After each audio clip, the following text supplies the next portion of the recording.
ተማሪዎቼ እነዚህ ሁለቱ ሲምታቱባቸው ያለው avenge እና revenge alright ዛሬ ቆንጆ አድርገን ኤክስፕሌን እናደርጋለን avenge is a verb ይሄ ተበቀለ ወይም ደግሞ መበቀል ምናምን የሚለው ትርጉም ይሰጠናል revenge ደግሞ ራሱ በቀል ነው so how we use it in a sentence ቀለል አድርገን እስቲ ኤክስፕሌን እናደርገው ለምሳሌ he wants to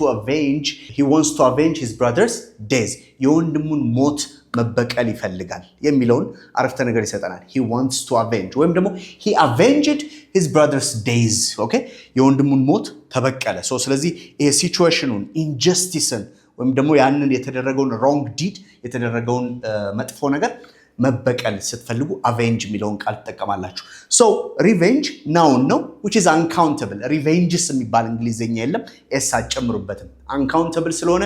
a ምናምንም ሳትጨምሩ መጠቀም ይኖርባችኋል ለምሳሌ you can say he took revenge on his brother's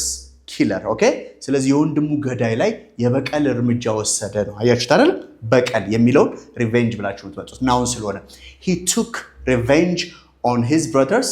killer ወይም ደግሞ you can use the villains like ታውቃላችሁ አይደል እነዚህ avengers movie ምናምን ስታዩ villain አለ ይሄ መጥፎ ካራክተር ማለት ነው the villain seeks revenge okay መበቀል ይፈልጋል የሚለው ነው seeks revenge on the avengers ካላችሁ seeks against seeks on የሚለውን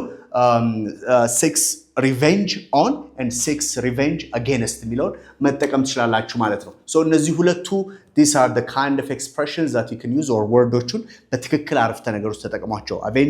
avenge and revenge ማለት ነው thank you very much we'll see you next time